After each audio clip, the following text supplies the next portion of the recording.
За шинэ өглөөний минь амралтын өдрийн минь энэ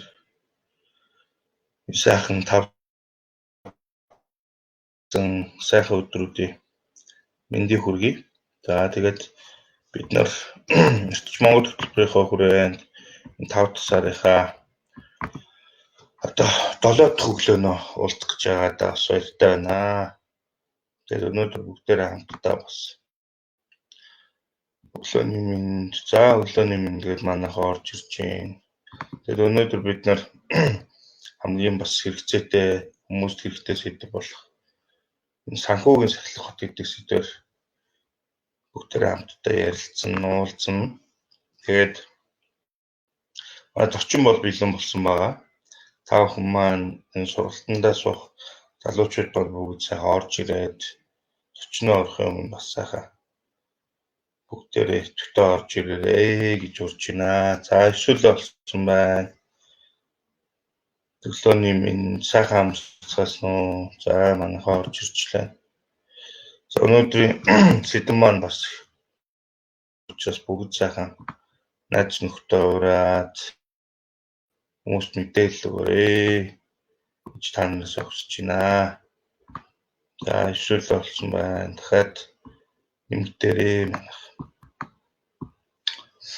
За 10 дахь өглөөгөө 7 дахь өглөөгөө бүгдээрээ хамтдаа уулзж юм. Шинэ өглөөний минь гээд манайхан бас орж ирсэн байна. За сайн уу сайхан амснаа. За энэ ингээд бас нэг зарим хүмүүсийн бүтээл харагдаад заримыг харагдахгүй байгаа. Энийг бас засах хэрэг байгаамаа. За шинэ өглөөний минь хүргэе. Нэмж орж ирээрээ манайхан 7 дахь өглөөгөө бас хамт ирээд хөгжиж байгаад баярлалаа. За манай багш маань бэлэн болсон байгаа. Та бүхэн маань бас орж ирээд орой нэмдөө. За 18 боллоо.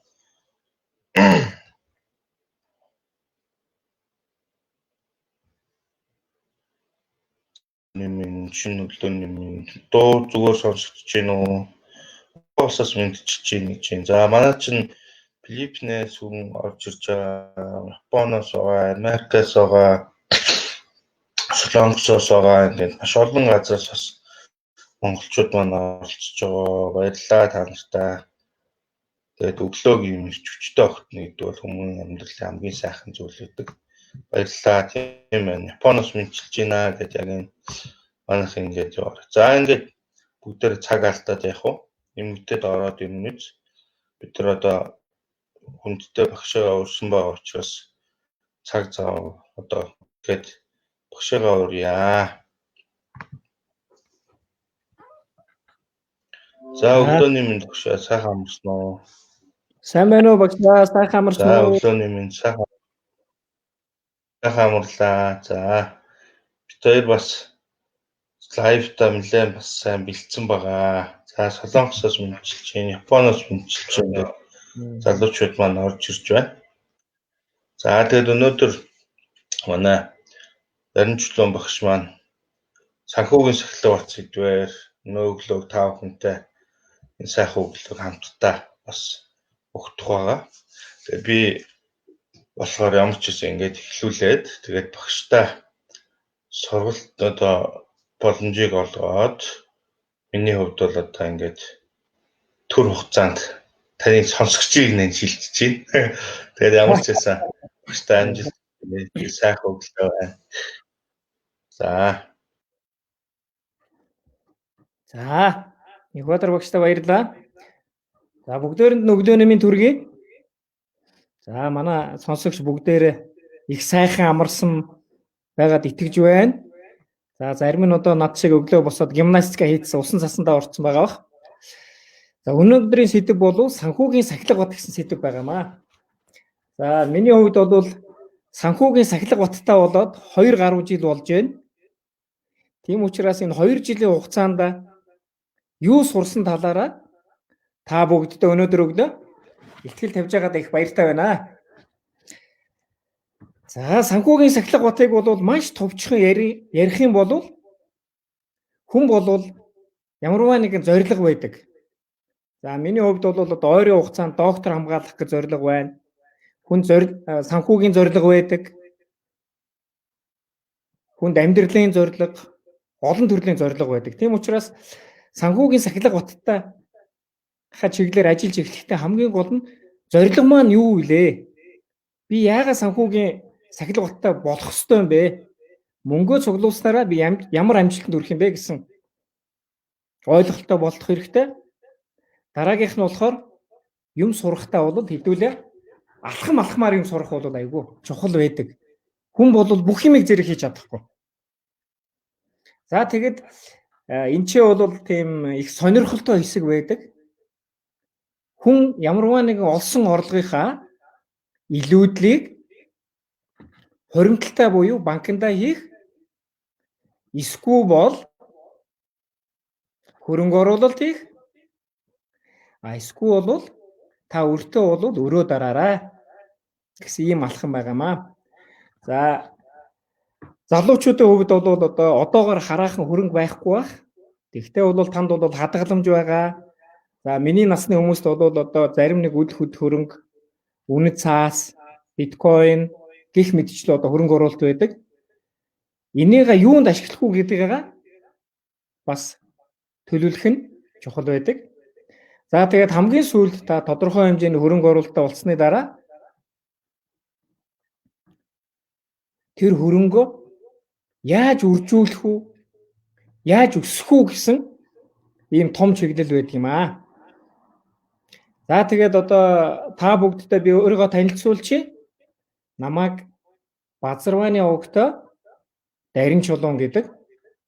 За би 3 хүүхэдтэй. За манай том бол 31-тэй. Дараагийн охин маань бол 23-тай. Тэгээд би нэг залуутай. Тэгээ манай хүү бол удахгүй 9 нас хүрэн 3 дугаар анги сурагч байгаа. За ажлын хувьд бол сангийн яамд маш олон жил ажилласан. Вашингтон хотод бол Дэлхийн банкнд Европ, Төв Азийн орнуудын өрийг хариуцсан зөвлөхийг 2 жил хийсэн. Азийн хөгжлийн банкнд 7 орныг хариуцсан гүйц захирлын зөвлөхийг Манила хотод бас 4 жил хийсэн. За тэгээд ярианыхаа явцад хаана ямар ажил хийж ирсэн, яагаад энэ санхүүгийн сахилга баттай болсныгаа та бүгдээ бас ярилцж хуваалцсанаа. За хэдүүлээ ингээд хичээлээ эхлэе. За санхүүгийн сахилга бат гэж юу вэ? Санхүүгийн сахилга бат гэдэг бол хүнд ямарваа нэгэн зорилго байдаг. Зорилго байгийнхаа хажуугаар бас төлөвлөгөө байх ёстой. Тэгээд санхүүгийнхаа төлөвлөгөөгөө хэрхэн сайн удирдах юм? Зохицуулт хийж чаддгийг санхүүгийн сахилга бат гэж байгаа. За тэгээд санхүүгийнхаа удирдлага дотор бол юу ордог вэ гэхээр хамгийн түрүүнд та мөнгөө юунд зарцуулж байгааг бол хамгийн сайн хянах ёстой. Тэгсний дараа орлогоо удирдна, хөрөнгө оруулалтаа удирдна. Энэ бүх юмыг санхүүгийн сахилга бат гэдэг юм аа. За манайхан асуулт байвал шууд асуудлаа явуулаад байгаарай. Тэгээд хичээлийнхээ явцад хариулахыг бодъё. За санхүүгийн сахилга бат юуг өөрчилдөг вэ? За хамгийн түрүүнд бол миний хувьд бол би бол өөрийгөө амьдралаа их зөв ойлгодог, өөрийгөө зөв уншдаг, бүх юма мэддэг гэж бодож ирсэн чи бас тийм биш байдаг юм байна л да. Хүн бол яг уу за надад нэг тийм төлөвлөлт байна гэж боддог хэрнээ хэрвээ тэр төлөлтөө сайн мэддэггүй, төлөвлөгөөгөө цаасан дээр буулгаагүй. За тухайн салбараа ч юм уу төлөвлөгөөтэй холбогдлолтой нэг мундаг хүн байж болно. Тэр үнтэй зөвлөөгүй. Тэр хүсэл төлөвлөгөө маань тархины бууланд байдаг. Тэрнийхээ төлөө бүр айхтар төлөвлөгөөт ажиллаагүй учраас тэр маань урсгалаараа л явдаг юм байна л да. Тийм учраас хамгийн түрүүнд санхүүгийн сахилга бат бол хүнийг төлөвлөлтөө зөв хийж зорилгодоо богино хугацаанд хүргэдэг ийм сайхан хандлага байдаг юм байна. За тэгээд энэ хичээл дотор бол миний акцент өгөх зүйл бол тооцоо бүртгэл. Хүн зарцуулж байгаа мөнгөө олж байгаа мөнгөө тооцоо бүртгэлтэй хяналттай байх хэрэгтэй байдаг юм байна. Ингээд судалгааг хараад ахлаар зарцуулалтаа хэрхэн хянаж байгаа тооцоотой тэмдэглэл хийдэг хүн бол ер нь л их цөөхөн байдаг юм байна. Зарим судалгаагаар бол одоо нийт хүү амын одоо тэгэл орон борон өөр ч гэсэн яг дунджаар аваад үзэхээр нэг 90-с дээш хүн бол ер нь санхүүгийн тооцоо хяналт бол байдгүй юм байна. Хүн болго авсан цалингаа мэдээд байдаг. А цалин орлогоо юун зарцуулсныгаа тэр болгон мэддэггүй. Яагаад гэвэл тэр үнд тооцоо бүртгэл хяналт байдгүй юм байна. За тэгээд санхүүгийн сахилга уттай болсноороо та худалдан авалтын хандлага чи өөрчлөгддөг юм байна. За би нэг 2 жилийн өмнө бол дэлгүүрт орлоо. За би нэг 30 мянган төгрөг юм авах шаардлагатай байсан. Тэгэхэд нэг мэдхэд одоо миний санхүү хүнс авах зардал маань нэг 60-70 мянган төгрөг болцдог байсан. Тухайн үедээ ч би ч нэг анзаардаг. За тэгэл ялангуяа өлсөж байгаа үедээ дэлгүүр рүү орчих юм бол за тэгээ энэ амттай юм байна, энэ ундаа гоё юм байна гээл тэгэл нилээ их хэмжээний мөнгө гардаг байсан. А тэгээ санхүүгийн сахилга утгатай болсон чи гайхалтай 27 мянган төгрөгөөр хүнс авч болдог юм байна. Тэгээд би 7 мянган төгрөгөөр хүнс авч үзлээ. Тэгээд яг авах юм а та тодорхой мэдэх юм бол 2 мянган төгрөгөөр ч гэсэн хүнс авч болдог юм байлээ. Тэгэхээр бол зөвхөн нэг хэрэгцээтэй шаардлагатай зүйлээ авах нь бол зөв байдаг. За тэгээд та санхүүгийн сахилга уттай болсноор алхамаар өөрийн хөрөнгөтэй болж эхэлнэ. А тэр хэрээр танд урам зориг орно. Тэр хэрээр таны сахилга бат тэлнэ шүү. За тэгээд хамгийн сонирхолтой хэсэг нь одоо тогтмол мөнгө урсгалтай болно. За тэр маань юу хэлж байгаа гэхлээр та санхүүгийнхаа орлогыг зарцуулалтыг хяндаг болсноороо танд илүүдэл хөрөнгө бий болно. А тэр илүүдэл хөрөнгө чи эргэлтэнд орно. За тэгээд багш нь явцдаа бол хичээлийнхаа явцад энийгээ илүү гүнзгий танилцуулъя. За манайхан асуулт байвал шууд асуултаа тавиад байгаарай.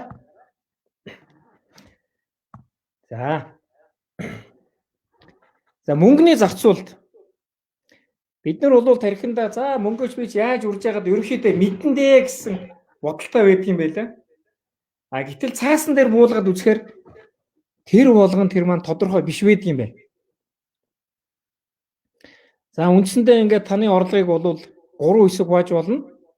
За энийг 50 30 24 гэж ярьдаг. Зарим багш нар. Тэгэхээр хүнд бол хэрэгцээ байдаг. За хэрэгцээ бол таны зарлагын нэг 50% нь. За энэ 50% дотор бол одоо жишээлбэл байрны зээлийн төлбөр, сахилгааны төлбөр, юнивижны төлбөр, хоол хүнс, бензин гэх мэтчлээ одоо нэг шаардлагатай ийм төлбөрүүд байдаг. За хэрвээ та санхүүгийн сахилгатай болчих юм бол бас энэ зардлаа бас тодорхой хэмжээнд хэмнэж болно, багасгаж болно. За дараагийн 30% нь та бас айгүй сайн бодоорой. Хүссэн зүйл байдаг хүнд те. За жишээлбэл одоо манай сүүлийн үеийн залуучууд бол за би Land Cruiser 200 авъя. За болдоо авцсан юм чинь би тэр Land Cruiser 200-г бол заавалчгүй авандаа гэл сэтгэлийн хөдөлгөөнөөр бол нэг амар үнэтэй машин авчдаг. Байраа зарчдаг, эсвэл барьцаалчдаг. Маш их хөрөнд ордог. Эсвэл хамгийн сүүлийн утас авъя гэж боддог. Жишээлбэл одоо октод юу байж болох вэ гэхээр хамгийн сүүлд гарсан гутал ч юм уу одоо савхин цүнх байдаг. За энийг л авахгүй бол одоо би хүн биш юм а гэж боддог ч юм уу те. Тэгэхээр бас хүсэж бүү зүйлээ хэдүүлээ. Зөв үү хэрэгтэй юу гэдгийг бас бодож авч яахгүй болохгүй нэ. За тэгээд хамгийн сонирхолтой хэсэг нь энэ одоо 20% буюу таны илүүдэл хөрөнгө мөнгө. За энийг бол одоо санхүүгийн сахилга баттай хүмүүс бол нэн тэргуунд өөрийгөө баярлуул гэж ярьдаг. За миний хувьд бол одоо уул уурхай компани санхүү эрхлсэн захирал хийжсэн. Санхүүгийн сахилга баттай болсноос хойш би бол нийт орлогынхаа 70%-ийг би автоматар шууд хадгаламжтай хийдэг болсон. Одоо уул уурхай компанид ажиллаж байхад 2 гаруй жил ажилласан. Мөн одоо жишээлбэл номнууд уншаад санхүүгийн сахилга батын чиглэлээ. Би жишээлбэл өдөрт 2 кафе бинээс авдаг байсан байхгүй. За тэгээд 2 кофег би өдөр болгон авдаг. За би 300 хоног ажиллаа гэж бодъё. Тэгэхээр нэг өдрийн зардал маань минийх 12,000 төгрөг байсан. Тэгээд би одоо 100 хоног одоо 12,000 төгрөгөөр кофе унах тэр маань сая 200 болж байгаа. За 300 хоног уух юм бол тэр нь 3 сая 600 болж. За ийм байдлаар би одоо 10 жил кофе уудсан байсан бол би 36 сая төгрөгийн хөрөнгө оруулалтаа шууд кофенд төхөр байсан. Санхүүгийн сахилга баттай учраас боломж ивэл кафе бэнд орохын оронд би гэртээ юм уу оффистой кофе машинаас кофе аваад уучих. Энэ бол яг ялбархан жишээ. Ингээд олон хүнээс би асууж үзлээ л дээ. Ялангуяа одоо 1-р 2-р жишээ нь бол тамхи татдаг хүмүүс байсан. За та одоо жилдээ хэдэн төгрөгийн тамхи татдаг гэсэн чи ер нь л дундаж хүн бодвол жилдээ 1 сая төгрөгийн тамхи татдаг юм байна. За тэгээд нөгөөдхөө би бодлоо л да. За би хэлсэн та тэгвэл 10 жилд бодвол хамгийн багадаа тамхиндаа 10 сая төгрөг зарцуулдаг юм байна гэсэн чи хүмүүс толгоос ихсэр нэрээ тийм биш та. За тэгээд тамхи нь бол мөнгө зарцуулж जैन, зарж जैन, өөрийгөө хордуулж जैन, гэр бүлийнхнийгаа хордуулж जैन, эргэн тойрныхоо хордуулж जैन. За тэгээд дараагийн нэг жижигхэн жишээ бол манай ах нь бол бүгдээр ундаанд айгуу дуртай, ялангуяа хүүхдээ хайл. Тэгээд би бас ээж аав нарт асуухгүй. Та нар одоо өдөрт хичнээн төгрөгийн ундаа уудаг вэ гэсэн чинь хамгийн багадаа бол зарим айл жилдээ 700,000 төгрөгийн ундаа уудаг юм байна. За тэгээд нөгөөхөө 10 жилээр бодоод үзэхээр 7 сая 20 жилээр бодоод үзэхээр 14 сая төгрөг. Тэгэхээр одоо манай ахын сонсож байгаа те олсон орлогынхоо болж игэл нэг 20-25%-ийг шууд хадгаламжаа хийж байгаа ч гэж багш нь зөвлөмөр байна. За нөгөө талдаа хэрвээ та өртөө болвол өрөө аль болохоор хурдан дарахыг бодоорой. Яг гэвэл өрийн цаана хүү байдаг. За жишээлбэл өөр нэг жишээ байна. Та байрны зээл авлаа. Таны байрны зээл 8%-тай. Энэ бол хамгийн бага хөв байгаа ш өнөөдрийн зах зээл дээр. Тэгээд та энэ байрныхаа гэрээг 20 жилээр хийсэн бол та үндсэндээ 20 жилийн дараа хүүндээ үндсэн төлбөрөө 3 нугалж төлнө.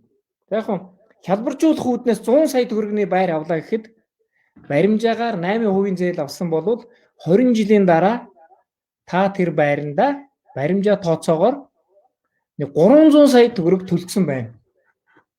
Боддоо та 100 сая төгрөгийн байр авчгаад 20 жилийн гэрээ хийгээд 20 жилийн дараа та тооцоо хийгээд үзэх юм бол одоо ч хийдсэн ч болно л да. Компьютер дээр, Excel дээр. Тэгэхээр та тэрийг 3 нугалсан байна. Тийм учраас үл төр өрөө эртхэн шиг төлчих юм бол та бол бага мөнгө зарцуулна. Дээрэс нь өрөө эртхэн шиг төлчих юм бол танд хэмнэгдсэн мөнгөөрөө та өөртөө хөрөнгө оруулалт хийж болно. За хэдүүлээ тэгээд энийгээ бүр дэлгэрүүлээ цаашдаа ярив. За манайхан таны хувьд одоогоор өдөр бүр хамгийн их мөнгө зарцуул авдаг зүйл юу вэ? За энэ манай Бямба асуусан байна. За энэ гоё асуулт тавьсанд баярлалаа Бямба та. Хичээлийнхээ явцад би яг нэг өдрийнхаа зардлыг та нарт үзүүлнэ. Айгүй гоё хэсэг. Энэ хичээлээс зөвхөн тэр үслэгтийг л ойлгоод хийдэг болчвол би одоо айгүй их баярлна. За тэгээд хэдүүлээ дараагийнхаа слайд руу оръё. За энэ бас манай нэг оролцдог шиг хэрэггүй зүйл авдгүй гэж боддог боловч эргээд харахад бас авсан л байдаг гэдэг. Тэгэхээр нөгөө санхүүгийн сахилга бод гэдэг чинь яг энийг хэлж байгаа байхгүй. Тэгэхээр хандлага өөрчилчээж энэ маань өөрчлөлтөө. Энийг бас одоо ингээд цааш дээрья. За хэдүүлээ мөнгөний зарцуулалтыг бол үндсэндээ бол 3 хэсэг хуваагддаг юм байна. Тэгээд та нараас чин сэтгэлээс хүсэж байна. Энэ хичээлийн дараа тэмдэглэлийн дэвтрээ аваад эсвэл компьютер дээр өөрийнхөө одоо зарцуулалтаа 3 хэсэг хуваахыг бодоорой. Миний нэг шаардлагатай хэрэгцээ юу вэ? Хүсэж байгаа зүйл юу вэ? Юуг би хадгаламжинд хийж болох юм? Юуг би үр төлбөртөө төлж болох юм? Ямар хөрөнгийг би хөрөнгө оруулалт хийж болох юм а гэснийг манайхан сайн тэмдэглээд аваарай. Өөртөөгөө ажиллах юм бол үр дүн гарна шүү. Энийг цаашаа ярья. За санхүүгийн хандлага гэж юу вэ? За улсад 27 жил ажиллаад тэр дотроо мэдээж хэрэг засгийн газрын хэрэглэх газрын хяналт шалгалт үнэлгээ дотоод аудитын газрын дарга. За Дэлхийн банкны өрийн зөвлөх Вашингтонд, Азийн хөгжлийн банкнд гүйц захирлын зөвлөхийг 4 жил хийлээ. Тэр үед бол би маш их өндөр хэмжээний цалин авч ялаа. Ер нь бол маш өндөр. Монгол тийм цалин маш ховор байгаа. Тэр үед надад бол санхүүгийн сахилга бат байгаагүй. Одоо би Дэлхийн банк, Азийн хөгжлийн банкныхаа цалин гэрж байгаа шүү дээ. Гэтэл хүн бол гинт хөрөнгөждөг юм байна. Зарим хүмүүс тэгж боддог ш. За нэг л өдөр өөхстө нэр дэх их мөнгөтэй болчихсон дуртай юм хийндэ гэж боддог боловч хөрөнгөний цаана бол маш их хөдөлмөр, асар их цаг, оролдлого, олон сорилт, эрсдлийг даван туулж яаж бид нар хөрөнгөтэй болдго юм байна. Одоо жишээл Америкийн ерөнхийлөгчийг Трампыг аваад үзье. Менежерүүд үйл хөрөнгөний бизнестэй хүн. Трамп бол 4 удаа дампуурсан. Гэхдээ хизээч шантраагүй. Тэр хүнд мэдлэг нь байсан, боловсрал нь байсан, хамгийн гол нь тэр хүнд бол хандлага нь байсан. Тархинд нь суудсан байсан учраас менежер 4 удаа дампуурсан ч гэсэн бизнесээ тэр болгон сэргээж ирсэн. За нэгдүгээр одоо ойлголт юм байна. За орлогоор бол хүн баяждаг юм аа. Олон жишээ байна л да. Одоо жишээлбэл цаашид би нэг номнууд та нартаа санал болгоно. Саятан хөрш гэж их сонирхолтой ном байгаа. Гэхдээ бас уншихад нэлээд хүнд нэг статистик байгаа. За тэр номноос одоо би юу гэж ойлгосон бэ гэхээр амьдрал дээрээ ч бас тэрийг ойлгосон. Жилдээ 300-аас 500 мянган доллар олдог хүн байж болно. Америкт те. Нөгөө талаасаа нэг жилдээ 30-аас 50 мянган доллар орлоготой хүн байна. За тэгээд судалгаа 20 жил судалгаа хийсэн байна. Одоо энэ саятан хөрш гэсэн номны зохиосон. Тэгээд судалгаа хийгээд байсан чинь тэр 300-500 мянган долларын жилийн орлоготой хүн бол хамгийн үнэтэй машин авдаг. Жил болоод нэг цоо шин машин авдаг. Одоо хамгийн үнэтэй клуб татвар төлдөг. Хүүхдүүдэд хамгийн үнэтэй сургуульд явуулдаг. Тэгээд 10 жилийн дараа тэр хүнийг аваад үтсэн чинь насан туршдаа төлж барахгүй өрөнд орсон байгаа тэр хүн. Маш олон тийм хүн байсан. Яагаад тэр хүнд бол сахилга бат байхгүй. Нөгөө талаас санхүүгийн сахилга баттай хүн байсан. Жилдээ 30-аас 50 мянган долларын цалинтай. Санхүүгийн сахилга баттай хүн 10 жилийн дотор маш олон хүн 1 саяас 3 сая долларын орлоготой, үнэт цаастай болсон байдаг юм байна. Дээрээс нь хүүхдүүд айгу зөв хүмүүжүүлсэн.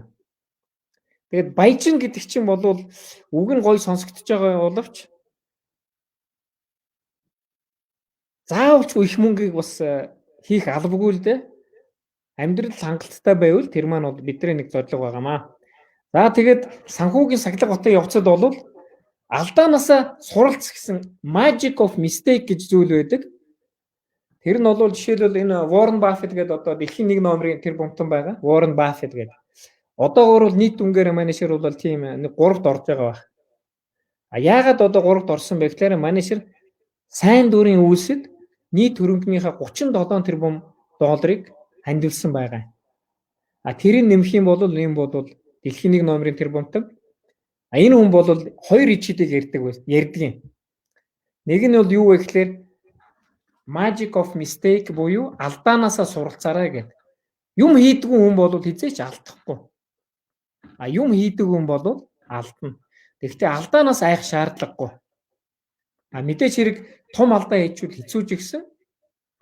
Алдаа хийжээж алдаанаас хүн суралцдаг юм байна л да. Тэгээд ямар сайндаа алдааны ич хэлэх шүү дээ, тий? Таад одоо энэ хичээлийн дараа олон юм оролдож эхлэх байх. Тэгэхээр алхамаар болж игэл алдаа битгий хийгээрэй. Хэрвээ та алдаа хийчих юм бол тэр алдаанаасаа суралцаарай. Тэгээд Warren Buffett-ийн дараагийн нэг хэлэх дуртай зүйл бол magic of compounding гэж байгаа. Монгол хэл дээрээ бол тэр нь хүүгийн гэж ярьдаг шүү дээ, тийм банкны хүү. Тэрний ич гэж ярьдаг. За энийг одоо хэдүүлээ цаашаа ярина.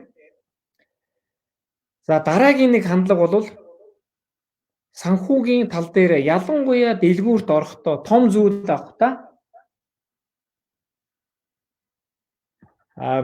манай буяа баярлаа гэж байна. Баярлаа буяа. Тэ. За ямар ч гэсэн манайх нь бол баярлаа гэж бодоход бас яг зарим сонирхолтой болж эхэлж байгаа юм байна. Худалдан авахт хийхдээ сэтгэлийн хөдөлгөөнөөр шийдвэр битгий гаргаж байгаараа манайхаа. Би түрүү хэлсэн тий. Залуучууд гоё харагдах гад одоо бүгдээрээ биш л дээ зарим нэг нь за би өөр дөрөө тий хүний нэр хэлээд яг хуу за энэ Дарин Чулуун гэдэг нөхөр энэ нэг станаг тасархай гуталтай юм аа. За энэ нэг тий энэ их л гоё тансаг машин унсан байна да. За энэ нөхрөөс би юугаар дутдгийг. За яаж хийж байгаа л манай шир яг юм гутал авандаа гэх. Яг манай шир шиг ийм л машин авандаа гэл. Тэгээд хүн яадаг гэхээр сэтгэл нь хөдөлдөг. Энэ бол одоо миний зүгээс бол юу гэж хэлэх вэ? Энэ нь бол буруу сэтгэл хөдлөл. За тэгээд дараагийн болохоор гоё харагдах шаардлагагүй. Одоо санхүүгийн сахилга баттай хүн жирийн хүний нэг том ялгаа байна. Санхүүгийн сахилга баттай хүн бодвол 200 мянган төгрөг 300 мянган төгрөгний ганган джинс бол авахгүй. Сайхан өгдөөний минь. Манайхан бага орж ирж байна те.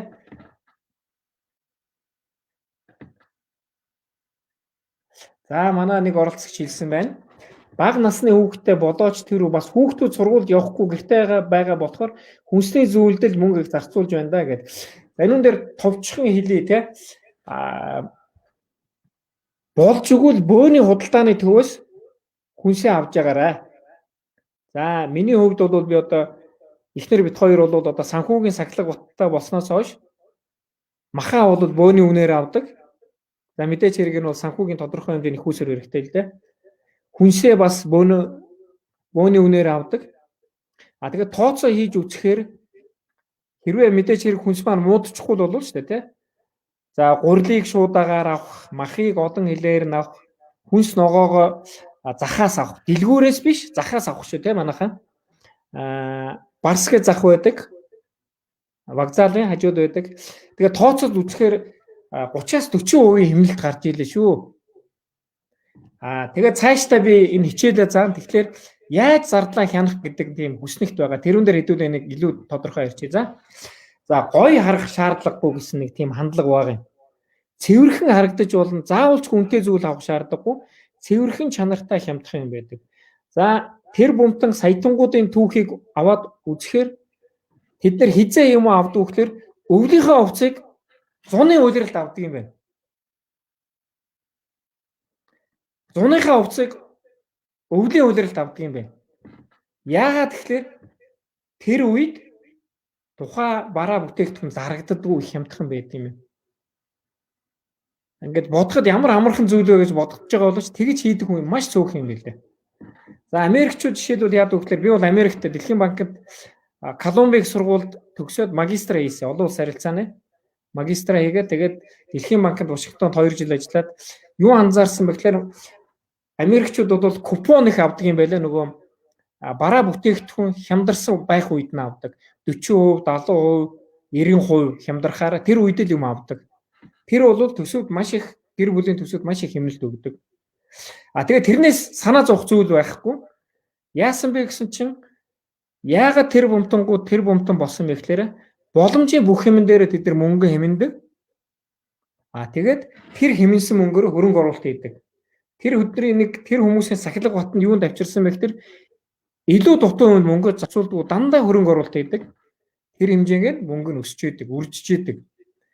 Тэгэхээр бол хамгийн үнэтэй цаг, хамгийн үнэтэй одоо Билл Гейтс хэлсэн үг байдаг шүү дээ. Та 30 мянган дарс авах уу?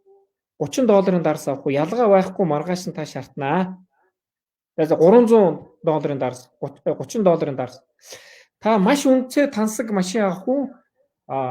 Хүний хэрэгжилж исэн машин авах. Ямар ч нөхцөл тэр машин чинь таныг хүргэнэ. Хүсэж байгаа цэгт чи хүргэнэ.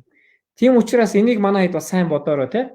Хэрвээ багш нь зөв ойлгомжтой ярьж байгаа бол манайхан ойлгосон байх. Үгүй бол багштай шууд асуулт тавиад яваад байгаарай. За ингээд гинт хөрөнгөждгүү, орлогоороо баяждгүү, алдаанаасаа суралцаад сэтгэлийн хөдөлгөөнөөр шийдвэр гаргахгүйгээр за үнэтэй зүйл, цэвэрхэн чанартай зүйл авахуд болно ш. Хямдарсан үед навцсан байхад та бол хоримтлал бий болгож эхэлнэ. За тэгээд нэг 28, 29 тэр бомтны түүхийг би уншсан. Одоо долларын тэр бомтнууд. Тэгсэн чи хамгийн гоё сонирхолтой юм нь хамгийн эрт хоримтлуулж эхэлсэн тэр бомтон бол 5 наснаасаа хоримтлал хийж эхэлсэн байгаа. Жимсээ зараал Тайваны тэр бомтон байсан. Монгол дээр ном орчуулагдсан байлаа. Одоо нэрийн сандгүй.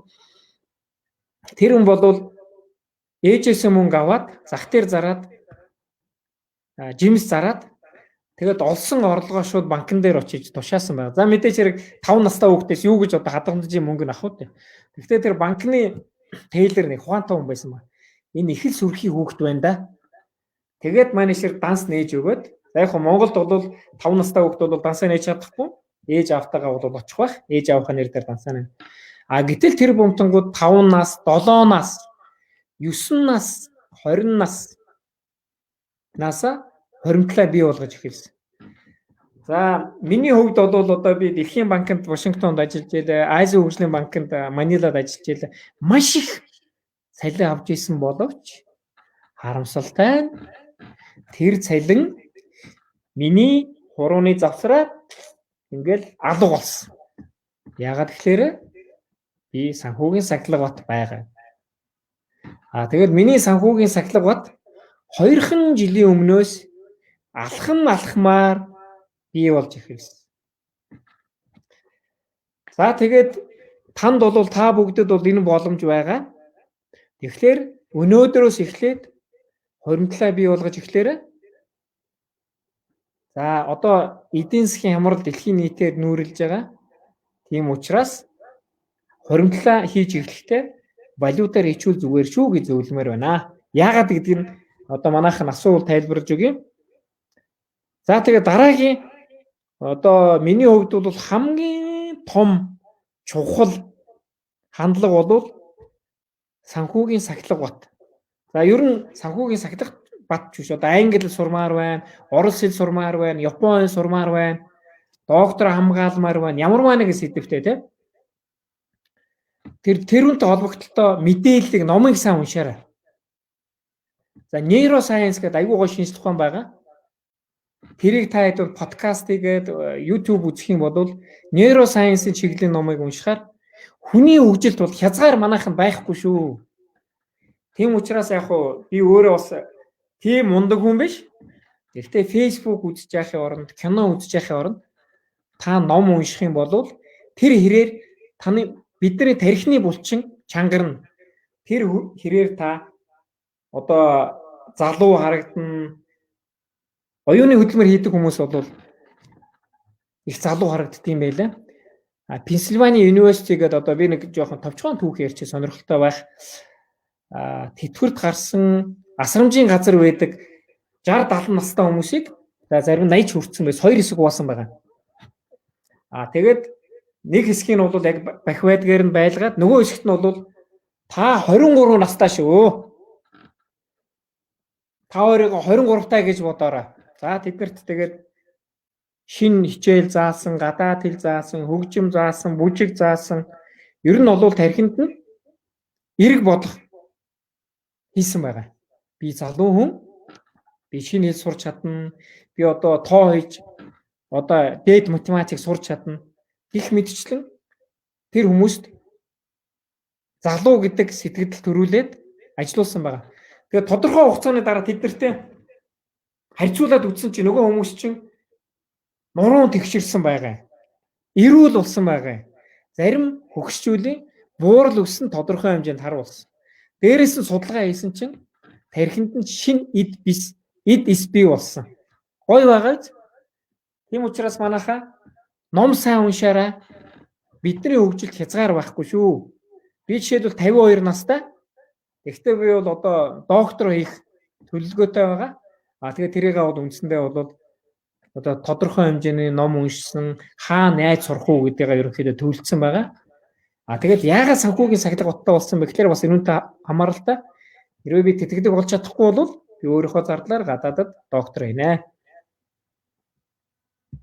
За манайхан асуулт. За тийм шүү. Подкаст зүгээр шүү. Үнэн шүү. Ном уншиж байгаа байх хэрэгтэй. Баярлаа. За амжилт гоё ойлгомжтой байна багш. Баярлаа. За тэгээд би унш гэдэг юмыг одоо жишээлбэл тэр долларын төв мөтөн Warren Buffett-аас асуусан байгаа юм. Таны амжилтын гол түлхүүр чинь юу байвэ гэж асуусан чинь би өдөрт гор хаяж 500 хуудас ном мэдээлэл уншдаг. Ингэснээр надад мэдлэг бий болдог. Яг банкны хүүгийн орлого шиг. Ямар ч хүн энийг хийж чадна. Гэхдээ харамсалтай нь хүн бүр энэ зүйлийг хийдгүү гэж байна. За тэгээд энэ чинь бол нэг юм зөвлөчөд одоо манай Хатанбаатар багшийн оюун ухааны академи байгаа. Би бол оюутан байхдаа бас үзчихсэн хурдан унших тийм курс байдаг. Хамгийн багадаа та одоо уншиж байгаасаа илүү 3 дахин уншдаг болно. Дэлхийн авраг бол миний санаж байгаагаар бол ердийн хүнээс 20 дахин илүү хурдан уншдаг. Тэгээд Гиннесийн номонд олон жилийн өмнөөс энэ өөрчлөлтийг бас мэдэхгүй байна. 1 минутанд 20,000 үг уншдаг тийм орос бүсгүй байдаг. Тэгэхээр бас танд бас энэ боломж байна. Та ном уншихдаа бол нэг номыг одоо 7 хоног уншдаг гэж бодоход бол хэрвээ та хурдан уншичдаг болчих юм бол та бол тэр номыг нэг өдөр ч юм уу хагас өдөр ч юм уу зарим хүн бол нэг цагийн дотор ч гэсэн уншдаг болчихно. За мэдээж хэрэг бүх номыг одоо битээ тэгж уншаарай. Уран зохиолын таашаал авах номыг бол 50 гой унших нь бол гоё шүү. Шинжлэх ухааны за мэдээж хэрэг диссертац, доктор хамгаалах, диплом хамгаалж явах үед бол хурдан унших нь бас чухлаа гэж хэлмээр байна. За тэгээд энэ нэгэнт хэдүүлээ Warren Buffett-ийг ярьж үтсэн юм чинь. Энэ жишээн дээр бол хоёр зүйл харуулах гэсэн юм аа. Хөрөнгөтэй сахилга баттай болохын тулд цаг хугацаа хэрэгтэй шүү гэдэг манайх нь аюул сан ойлгоорой. За Warren Buffett бол анхныхаа одоо $5,000 14 настай байхдаа хийсэн байна. Гэхдээ манай шир бол миний санаж байгаагаар анхныхаа хөрөнгө оруулалтыг хувьцааг 11 настай байхдаа авсан. Тэгээд 11 настай байхдаа манай шир $200-оор 4 хувьцаа аваад доллар нэг жоохон унсан. Тэгээд жоохон ханшин өсгөр манай шир тухайн юугаа зарцсан байсан 4 хувьцаагаа. Тэгээд их биш нэг за $50 үлээ ямарс нэг бага хэмжээний орлого авсан. Тэгээд манай шир маш их баярлсан гэж байгаа. Тэгээд яасан бэ гэсэн чинь нэг 7 хоногийн дараа үл 2-7 хоногийн дараа нөгөө хувьцаа нь 100% өссөн байгаа. Тэгээд манай шир 11 настай хөлт уйлаад та Warren Buffett-ийн түүхийг сонсоор өөрөө бас тэрийг ярьдیں۔ Түүхэн дээр нь ч байгаа. Уйлаад би ёстой их буруу шийдвэр гаргасан байна. Хэрвээ би твчсэн байсан бол миний орлого шууд 100% өсөх байсан байж тээ гэж бодсон те. Тэрнээс хойш бол манай шир хөрөнгө оруулалт хийхэд твчээр шаардлагатай байна гэдэг юмыг бол манай шир сайн ойлгосон. Тэгээд хөрөнгө оруулалт хийхдээ маш твчээртэйгаараа манайхан яарах хэрэггүй, шунах хэрэггүй. Тэгэл байдлыг харах хэрэгтэй. Хамгийн гол нь хийж байгаа зүйлээ манайхан сайн ойлгоорой. Энийг бол цааш нь нэрий. За тэгээд манай шир эхнийхээ 1 сая долларыг 30 настай байхдаа хийсэн байна. За тэрбум доллароо менежер 56 настай байхдаа хийсэн байна. Эхнийхээ тэрбум долларыг. Тэгээд 83 настай болохдоо менежер бол 60 тэрбум долларыг хийсэн байна. За 60 тэрбум. За баримжаагаар ер нь 60 тэрбум. Гэтэ энэ бол дэлхийн хамгийн баян хүн байгаа. За тэгээд magic of compounding буюу хүүгийн иж шид гэдэг одоо менежер ярих дуртай. Тэгэхээр бол манайхан хадгаламжийн хүүгийн томьёо байдаг. Ямар ч банкн дээр за та 100 мянган төгрөг сар болгон хийгээд тэрүүн дээрээ сар болгон та 50 мянган төгрөг хийж болно. За эсвэл бол сая төгрөг хийгээд сар болгон нэг 100 мянган төгрөг хийж үзээрэй. Та нэг жил 2 жил хийгээд үзээрэй. Яг хуу тооцоо хийгээд энийг та 10 жилээр бодоод үзчих. 20 жилээр бодоод үзчих. За энэ Warren Buffett бол ингээд 83 настай за өнөөдрөөс эхэлээ 30 жилийн дараа за банкны хүү нэг 10 юм уу одоо бол хамгийн дээд нэг 13% байгаа. Монгол банкны бодлогын хөв бууцсан учраас хүү бууж байгаа. Та тэгээ тооцоогоо гаргаад үзээрэй. Тэгэхээр хүүгийн иж хийдэг болвол гэдэг бол гайхалтай зүйл. Хэрвээ та өнөөдрөөс хуримтлаа хийгээд эхэлчих юм бол тэгээд мэдээж хэрэг санхүүгийн сахилга утаа тэрүүндээ битээ хүрээрээ. 20-30 жилийн дараа таны хөрөнгө хэд болох нь та зүгээр томьёогоор Excel дээр хийж болно. Эсвэл банкны тооцооны хүү гэж байгаа тийм. Тооцоолоор томьёо байдаг. Тэр лөө ороод үзээрэй. Тэгэх юм бол одоо энэ Warren Buffett-ийн хөрөнгөтэй болсон одоо энэ нэг слайд байна шүү дээ. Одоо график. Яг ирүүн шиг хүн болгоны боломжтой байна. За би санхүүгийн сахилга бата 2 жилийн өмнөөс хийж эхэлсэн. Мэдээж хэрэг минийх юм болоогүй ч гэсэн миний одоо энэ графикийг харах юм бол хувийн санхүүжилт дээр харах юм бол минийх бол эндүү ер нь л төгсчл байгаа. Гоё байгаач 2 жилийн өмнө би санхүүгийн сахилга бата болсон байгаа шүү дээ. Тэгэхэд минийх бол энэ одоо тодорхой хэмжээнд эхэлсэн байгаа. Гоё тийм ээ. Манайхан энийг харж байгаарай. Бүгд харсан байх. Яг энэ орос хэл дээр байгаа. Warren Buffett-ийн эд хөрөнгө яаж өссөн бэ гэсэн график. За. За санхүүгийн сахилга бата сайжруулах зарчмууд гэж байгаа. За та нартай зөвлөх юм бол зорилгоо тодорхойл. Яагаад надад мөнгө хэрэгтэй байгаа юм бэ? Ямар хэмжээний мөнгө хэрэгтэй байгаа юм бэ гэдэг. Би тэр Тимоти Феррисийн одоо дэлхийн бестселлер 4 цагтаа ажлын 7 хоног гэж гоё ном байгаа. Би тэгэл өөрийгөө айгүй мундаг. Би ч та ерөнхийдөө амьдралаа мэднэ. Би ч ер нь зорилгооч тодорхойлцсон даа гэсэн ойлголттой явж исэн байхгүй. Тэгээ тэр 4 цагтаа ажлын 7 хоног гэдэг номыг уншаад тэгээ тэнд нэг бүгдлэх юмнууд байдаг байхгүй. Тэрийг бүгдээд үтсэн чинь гайхал бүр шоконд орсон да бүр ингээд. Би чинь бас одоо би тэрийг нэг 50 настай байхдаа уншсан юм байна. Тэгээд ямар сони юм бэ те? 4 дээд сургууль төгссөн. За 40 төрлийн сертификат, янз бүрийн үнэмлэх авсан ч гэсэн би одоо хүртэл амьдралынхаа зорилгыг нарийн тодорхойлж чадаагүй юм байна. Санхүүгийнхаа зорилгыг тодорхойлж чадаагүй явж ирсэн байлээ. Тэгэхээр бол танд ч гэсэн тэр боломж байгаа. Тимоти Феррис 4 цагтаа ажлын 7 хоног. Гэхдээ манайхан тэр номонд их болгоомжтой хандаараа авах гээхийн ухаанаар хандахгүй бол би одоо тэрийг зарим шавнартаа дүүнэртээ өгсөн чинь яасан бэ гэхээ тэр номыг уншаад манайхан ажилласаа гарцсан байгаа юм чи. Тэр бас буруу алах юм шүү. За тэгээд санхүүгийн сахилга бата сайжруулахад би түрүүн хэлсэнтэй Warren Buffett-ийн ичээр унш. Одоо энэ хичээлийн явцад би нэг 7-8 номыг санд болгоно. Тэгээд тэр номнуудыг боломж байвал бодолтож аваад тэмдэглэд хөтлөөд уншаарай. Тэгээд амьдрал дээр туршаарай. Алхамаар туршуул зүгээр шүү. За тэгээд мэдээж хэрэг одоо зарлага хөтлөн штэ манайхаа. Зарлага яаж хөдөлдөг аргаа би заана. Миний арга бол нэг тийм хүнд биш. Жохон цаг их авдаг байж болно. За та тэгээд зарлага хөтлөөд эхлэхэд танд ямар ч нөхцөлд илүүдэл мөнгө гарна. Хадгаламжид хийх. Санхүүгийн сахилга бат гэдэг бол их гоё зүйл нь танд сахилга батчин сайжрах тусмаа танд илүүдэл хоримтлчин өсөж эхэлнэ. Би бол тэр үнд бат итгэлтэй байна. Ягаад гэвэл сүүлийн 2 жил хийсэн учраас болдог гэдгийг би ойлгоцсон. Сонсоход амархан зүйл боловч санхүүгийн сахилга бат байхгүй бол манайхаа яах вүлээ? За мэдээж хэрэг мөнгө маань гарын завсар урсна. Тэгээд за буруу үг ашигласан байж магадгүй. Үндсэндээ тэгээд урсч штэ тий. Хаашаа урсах нь бол ойлгомжтой. Одоо хоол болоод дундаа болоод амаар ороод тэгээд хүний биенээс гараад тэгээд алга болчихно.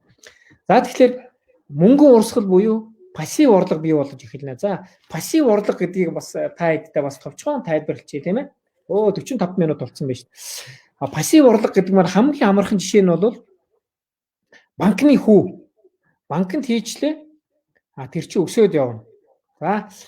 За дараагийн одоо зарчим бол битгий шунаараа гэж хэлмээр байна. Мөнгөндөө хийж шунсан. Тэрнийхээ төлөө амьдралаа зориулсан, гэр бүлээ гомдоосон, одоо тэгэл аюу үнэтэй юм авсан ч одоо банкны өөр байраа зарцсан, хашаагаа зарцсан. За тэгэл байгаа бүх юма зараад гой уцтай ч юм гой машинтай болчдөг. Гэтэл хүн шунах юм бол тэгэл ер нь асуудалд орж эхэлж байгаа гэсэн үг. Хүнд бол тодорхой хэмжээний мөнгө байхад л хангалттай. Заавалчгүй тэр бомтон ч юм уу, саятан ч юм уу, долларын саятан ч юм тэр бол албагүй. Өөрийнхөө амьдралыг хангаж л байвал болно. Маш товчхон түүхээр нэг дээр үед нэг Перси эзэн хаан байсан. Тэгээд тэр Перси эзэн хаан ер нь тэнгэр талих цаг нь болцсон байсан. Тэгээд Перси эзэн хаан бүх зөвлөгөөдөд одоо тэгсэн байна. За намайг амьдралын сүүлийн замд үтгэхэд 3 зүйл хийгээрэй. Нэгдүгээрт бол ард түмэнд миний 2 гарын алгыг харуулаарай. Мөн миний гарын дээр ямар ч бөгж байх хэрэггүй. Миний гарын алга хоосон байх шүү гэж харуулаарай. Хоёр дахь нь бол миний хажууд манай улсын хамгийн мундаг маар эмч домчтойг явуулаарай гэсэн гэж байгаа. Тэгээд гуравт нь бол Эрдэнэс алмаас алт мөнгийг одоо ард иргэдэд тарааж өгөөрэй гэсэн гэж байгаа. Гэхдээ хаантаа одоо яагаад та тэгж байгаа юм бэ гэсэн чинь би ард түмэндээ 3 хэл зүйл юм хэлэх гэсэн юм аа. Хүн энэ хорвоогоос халихад эд хөрөнгөө машина алт алмаасаа мөнгө аваад тэнгэр талихгүй. Энэ бол энэ хорвоод үлднэ. Тэгээд тэр мөнгө нь бол алт эрдэнсийг арга гэдэгтээ тараад гэн тэр. Тэгээд хичнээн мөнгөтэй байгаад, хичнээн мундаг албан тушаалтай байгаад, хичнээн мундаг эмчнэртэй байсан ч гэсэн ямар ч хүн энэ хорвоогоос хальдгийг шүү, гар хоосон хальдгийг шүү гэсэн ийм түүх байгаамаа. За тэгээд бас нэг зүйл бол заавалчгүй дадлагжаараа өнөөдөр заасан хичээлүүдээ амьдрал дээр хэрэгжүүлээрээ алхамаар манайх хэрэгжүүлээрээ. За ингээд энэ их гоё хэсэг рүү орж ийн. За би бол энэ одоо миний нэг өдрийн зардал.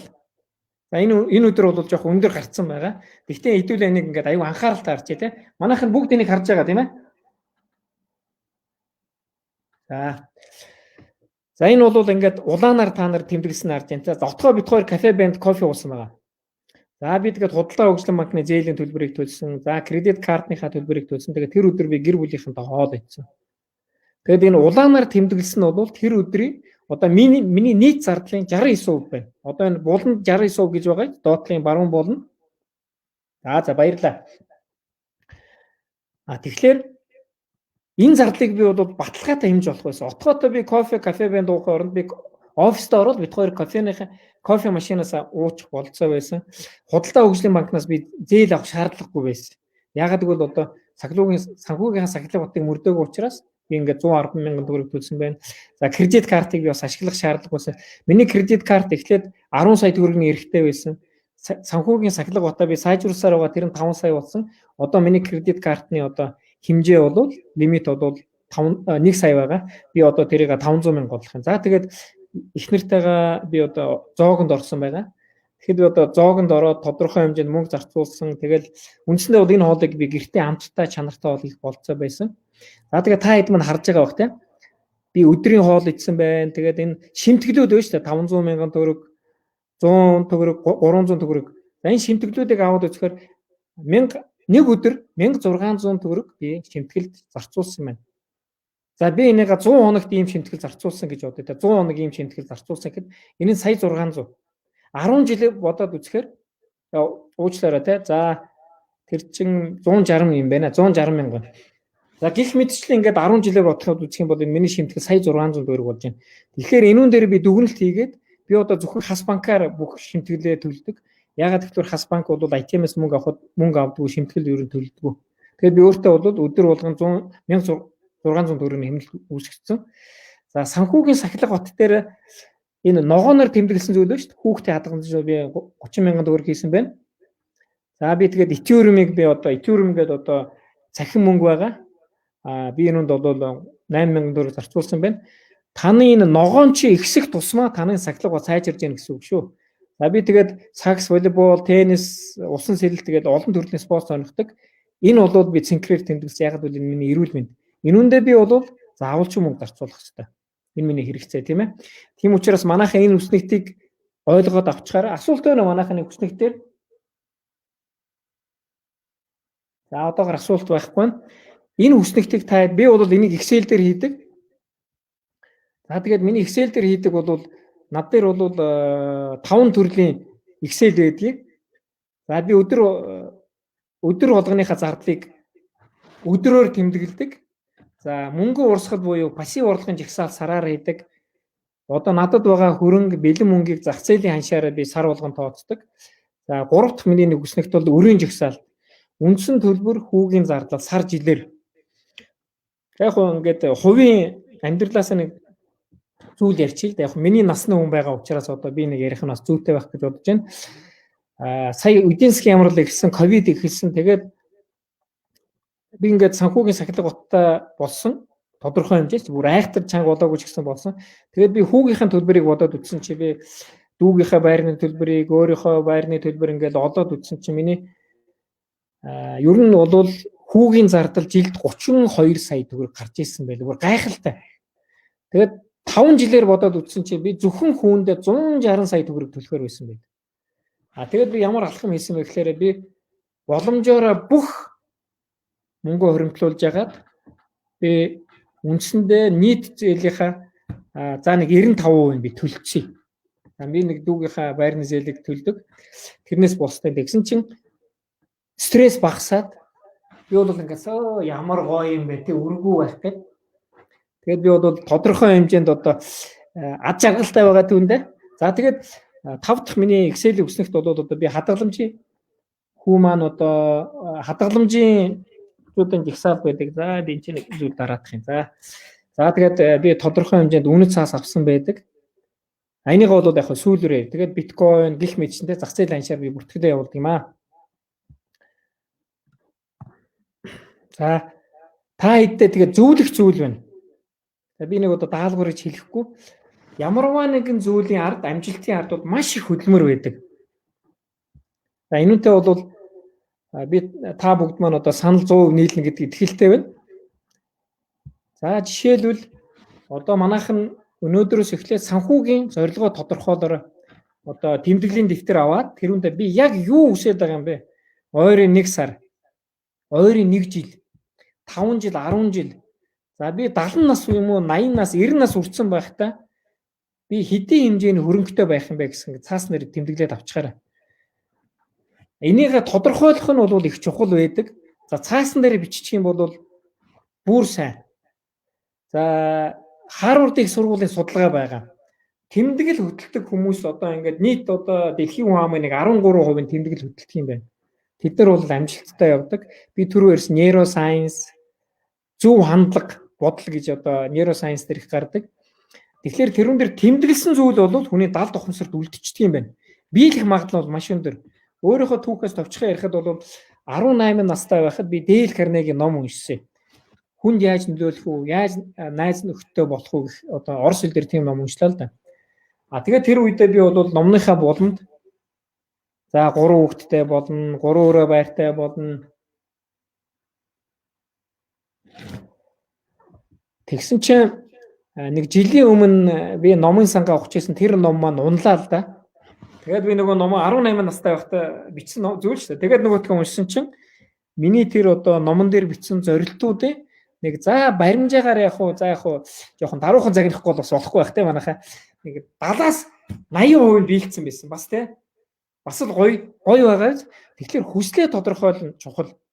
Тэгээд хүслээ тодорхойлохдоо манайхаа ямар хугацаанд ямар аргачлалаар за ямар аргаар гэдгийг наривчлан цаасан дээр бичээрэй. За би тэр Брайан Трейси гэдэг айгүй мундаг хүн байдаг. Тэр хүн бол одоо амьдралдаа нэлээ одоо сорилттой тулгарсан зөвхөн 8 насны боловсралтай хүн байсан.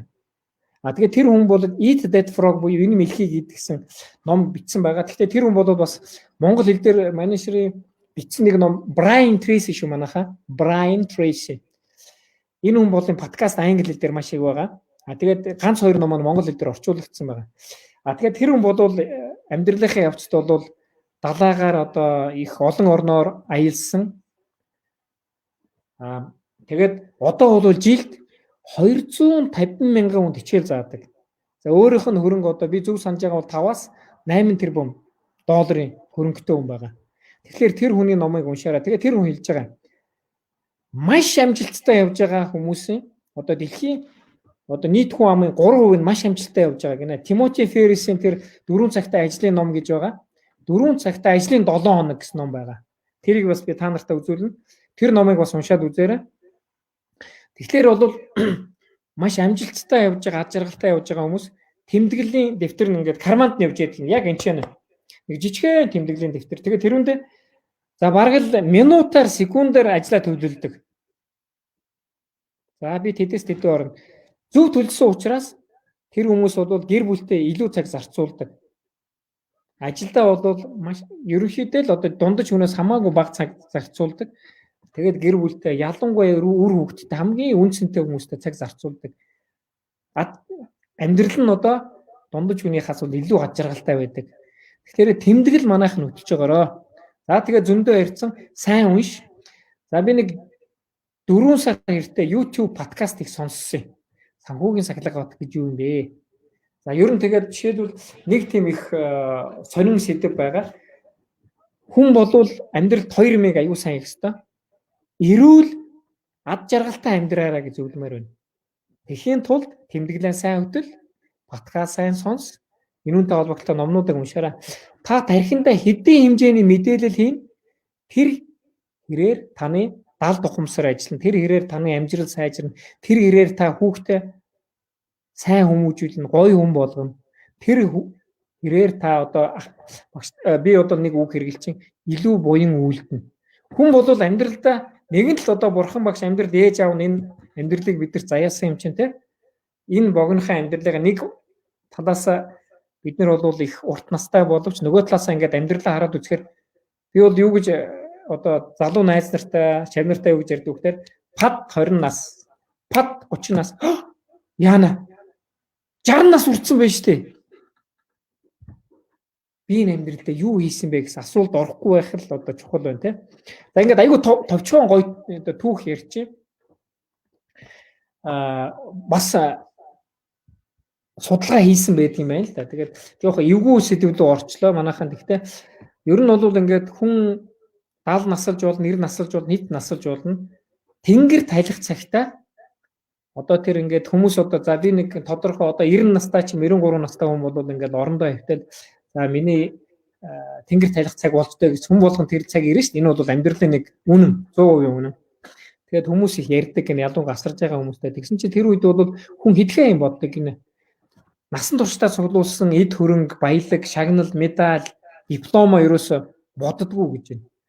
Хамгийн ихэнд бол би энэ амьдралаа зөв амьдарч чадсан уу гэдэг талаас их боддог юм байна. Би хүссэн зүйлээ хийж чадсан уу. Тэгээд хамгийн түрүүнд одоо үр хүүхдээ боддог гэж юм. Тэгээд хамгийн хайртай хүмүүсээ дахиж нэг хармаар байдаг юм байна те. Тэгэхээр бол хэдүүлээ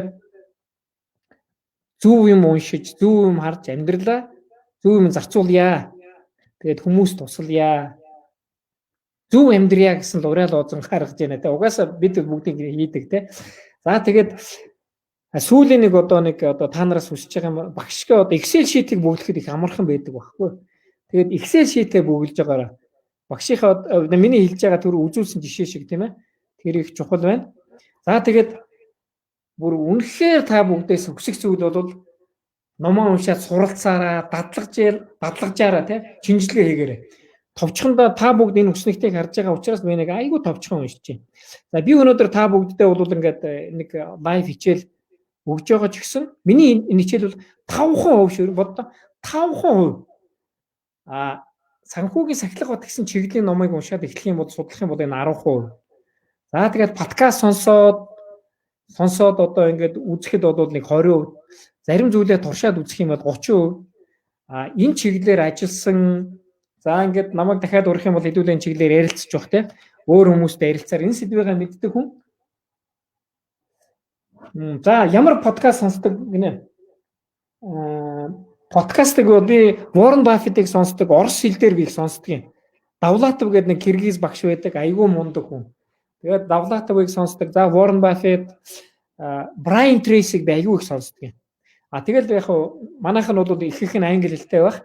Тэгэхээр бол та өөрөө харж байгаа л за подкаст харахтаа бол та хамгийн хандлагатай подкаст нь арчвал таны цагийг хэмнэ шүү. Хамгийн хандж байгаа учраас хамгийн их эрэлт хэрэгцээ байна гэсэн үг тийм. За тэгээд дадлага хийгээрээ манайхаа. Дадлага хийгээд багаар хийгээд байгаарай. Том юм дөө шууд битээ ороороо. Тэгэхгүй бол одоо багш нь одоо буруутлаа штэ тийм. Өө энэ одоо багш энэ дарин чулуу ах одоо нэг ийм заацсан ч хийгээд үтсэн ч өстой хэрэг алга. Тийм учраас багаар алхмаар хийх нь чухал шүү. За тэгээд би түрүү нэг алдаанаас сураараа алдааны чид гэж ярьсан шүү дээ.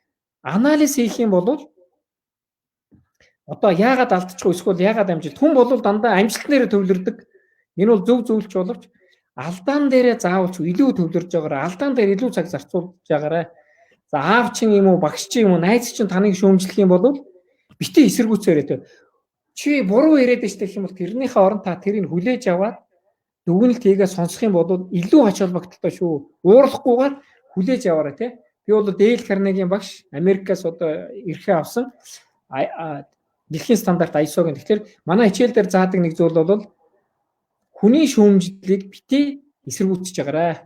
За ялангуяа ээж авахаа хэлсэн юмыг бодож үзээрэй.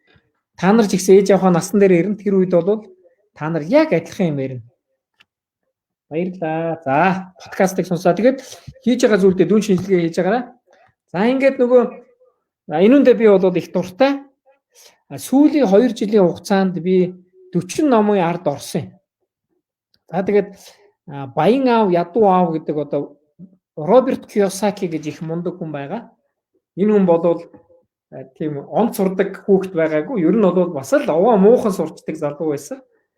Гэхдээ англи хэл айгүй муу байсан. Гэхдээ за миний санаж байгаагаар нэг 27-8 ном гарсан. Тэгээд эхний энэ 3 номыг би уншаад энэ хүндээ бол би их талархаж явдаг.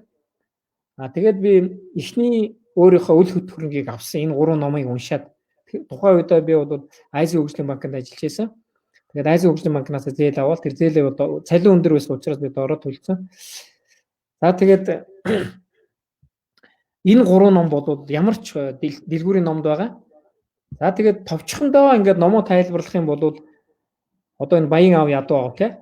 Мөнгө ирдэг, гардаг. Харин та тэр хүн мөнгө хэрхэн ажилдаг тухай мэддэг болвол тий мөнгөө удирдах илүү баян болж чадна.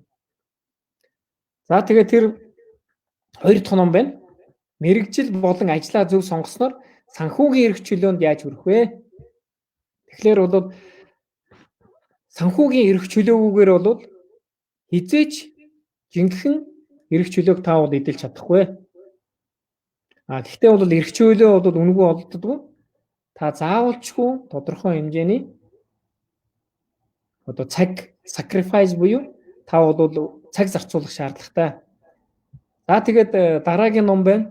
Ухаалаг хөрөнгө оруулагчтай. Энэ номыг бол 1949 онд Колумбик сургуулийн профессор бичсэн Бенджамин Грахам гэдэг энэ хүн бол Warren Buffett-ийн багш. Тэгээд энэ ном бол манай Warren Buffett-ийн ширээний ном. Ухаалаг хөрөнгө оруулагчийн тухай, хөрөнгийн зах зээлийн тухай. Тэгээд санхүүгийн зорилготой яаж хүрэх үү гэсэн хүний сэтгхүүг өөрчлөгдөг ном байгаа. Энэ бол одоо бүх дэлгүүрт байгаа. За тэгээд дараагийн ном бол Саятан хөрш. Энэ ном бол нэлээд тийм хуучирсан арга зүйтэй нэг статистик байгаа. Гэхдээ их гоё ном. Энэ номыг бол 20 жил судалж байгаад хийсэн байгаа. За баярлаа. Тийм маш их баярлаа. Үнэтэй мэдээлэл өгсөнд. Баярлаа. Та бүгдээ бас их баярлаа. Намайг одоо сонсоод тэгээд одоо энэ хүлээж авч байгаа цаг зарцуулж байгаа өглөөр тусаад тэгээд энэ Саятан хөрш гэдэг ном бол эд баялаг, эд хөрөнгө суглаа биш те. Харин өдөр тутмын хөдөлмөр, нэгт хөдөлмөр те. хөдөлмөрл хоёр дахь номноос одоо миний ойлгосон зарчим бол химнэлт. Тэгээд гурав дахь зарчим нь бол санхүүгийн сахилга байна. Би энэ номны түүхээс одоо түрүү товчхон ярьсан байгаа. Манайхан энэ номнуудыг болж өгвөл худалдаад авчгаарай. Өөртөө хийсэн хөрөнгө оруулалт бол судалгаагаар Харвард гэсэн судалгаагаар би Колумбийн сургууль гэсэн нэг Солонгосын судалгааг багштайгаа нийлж яагаад хийсэн. Солонгос улс яагаад хөгжсөн бэ гэдэг эконометр гэсэн модуль гаргасан байхгүй маа. Тэгсэн чинь 4 зүйл гарсан. Одоо эдийн засгийн чиглэлээр сурж байгаа оюутнууд мэдчих корреляцаа үүссэн чинь тухайн орны дундаж иргэний боловсрол маш чухал байдаг юм байна. Тэгээд мэдээж хэрэг тухайн хүний хүмүүжил тэгээд тухайн орны боловсролын салбартаа хийж байгаа хөрөнгө оруулалт айгүй чухал байдаг юм байна. Тэгэхээр манайхаа энэ 7 номыг аваад за тэгээд нэг их цаг авахгүй. Өөрийгөө уншихтаа бол та хэд бити ингээд яана энэ зузаан номоор яаж орно гэж ерөөсө бити бодорой. Таашаал аваад эхлээд нэг 5-10 минут ч юм уу зарцуулаад уншаад байгаарай. Одоо жишээл манай баг хүү бол одоо 8 настай. Багаас нь бид хоёр ингээд номоо унших сонирхолтой болсон чи манай хүү одоо ингээд байны өрөөнд орохдоо намаа одоо суглаад сугандаа игээд ордог байхгүй их хөвгөлтэй зургийг харахад тэгэл одоо нөгөө юм дээрээ суучхал тэгэл ингээд номоо үзээ суучдаг байхгүй. Тэгэхээр бас та хэд маань ч ихсэн өглөө эрт юм уу за хагас бүтэн сая өдөр эсвэл бол орой унтахаас өмнө за болж игэл нэг 20-30 минут зарцуулчихаарай. За тэгээд явахтай жоо өдөртэй бол нэг 5 минут зарцуулсан ч хамаагүй. Хамгийн гол нь уншаад тэмдэглээ хөтлөөд энийг би амьдралд хэрэгжүүлэх юм байна. Энэ чухал юм байна гэсэн тэмдэглэл хөтлөл чухал шүү гэдэг хэлмээр байна. За тэгээд дараагийн ном нь бол 7 цагийн 7 заавчлаар ажлын 4 цагтаа 7 хоног гэсэн маш гоё ном байна. Энэ 7 ном бол дэлхийн бестселлер шүү. Хэдэн саяараа одоо борлуулагдсан. Энэ номнуудыг уншсан хүмүүсийн амьдрал нь бол үнэхээр өөрчлөгдсөн. Та хэд маань ч гэсэн бол надад ямар ч хэрэгэлзээ алга. Энэ 7 номыг уншсан дараа санхүүгийн сахилга бод гэж юу юм бэ? Эд хөрөн гэж юу юм бэ? Гэхдээ шунах талаас нь биш. Эрүүл ад жаргалтай амьдрахад эд хөрөнгө мөнгө ямар шаардлагатай юм бэ гэсэн ойлголт аваарай. За энэ Тимоти Феррисийн ном бол одоо хөрөнгөтэй байгаад дээрээс нь тэгээд дуртай юмаа хийх гэсэн ном л да. Миний хувьд бол энэ ном бол мөрөөдлийн ном гэж би хэлнэ. Ягаад тэгэхээр энэ номыг би 2 жилийн өмнө уншаад би нэг орос хэл дээр уншсан нөгөө интернетээс энэ бүх ном болоод англи хэлтэй болоод энэ бүх ном англи хэл дээр орос хэл дээр үнэгүй байгаа шүү интернетэд. Номын дэлгүүрээс авах юм бол за нэг 14,000-аас нэг 40,000-ийн үнэтэйгээ ухаалаг хөрөнгө оруулагч 40,000 төгрөг сэтг баяж нэг 20,000 орчим байгаа. За ихэнхдээ тэгээд нэг 20,000 22,000 төгрөг байгаа. Тэгээд энэ 4 цагтаа ажлын 7 хоног гэдэг номыг уншаад би 93 онд анх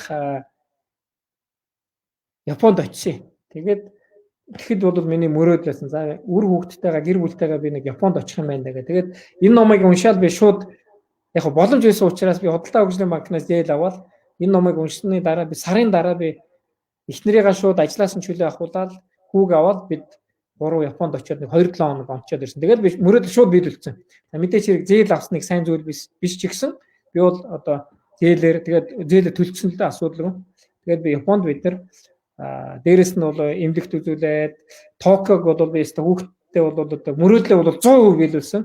Бид хоёр Ocean Park орсон, Disneyland орсон. За тэгээд далаа малаа гэж хүүхдийнхээ өссөн бүх юмыг үзүүлсэн. Тэгээд би тэрүүндээ бол сэтгэл их хангалуун байна. Тийм учраас миний хувьд бол энэ ажлын 4 цагтаа ажлын 7 мөрөөдлийн ном. Тэгэхдээ энэ номыг уншихад дахиад та хэд анхааруулчих. Авах гээх ухаанаар хандараа.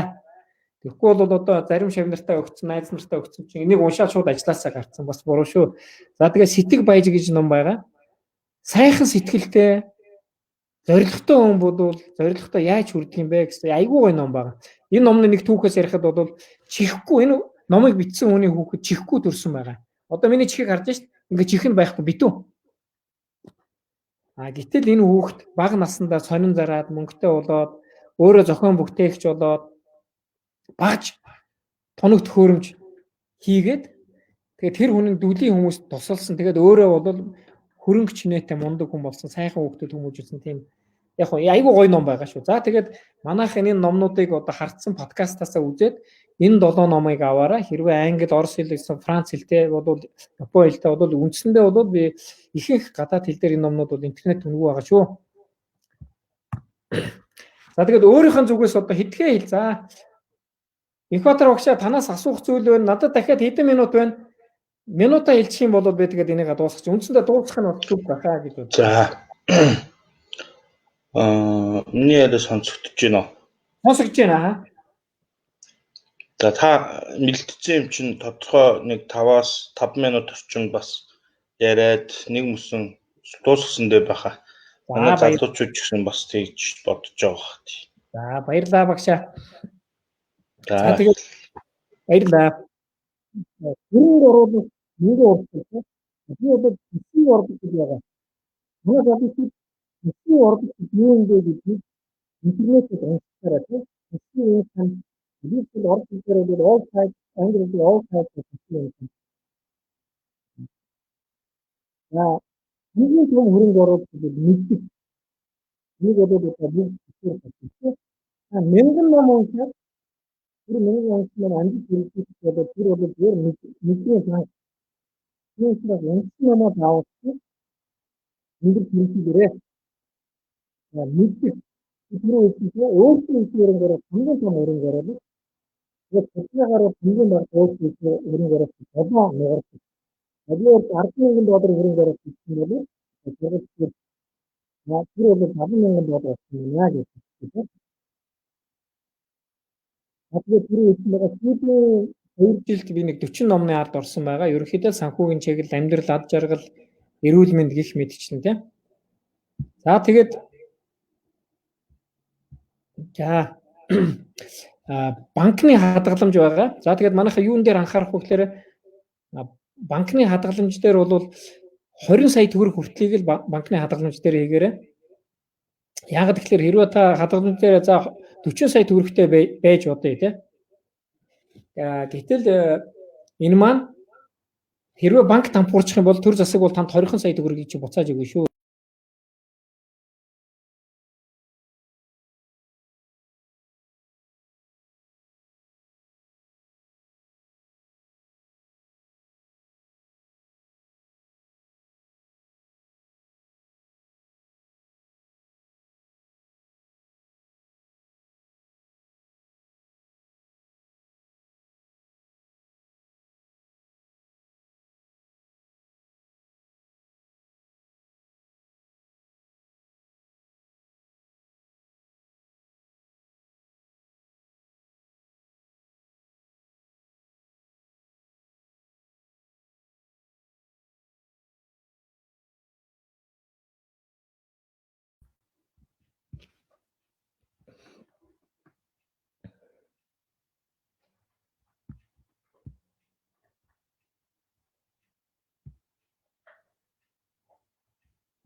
За микрофон мьют гэж юм. За уучлаарай.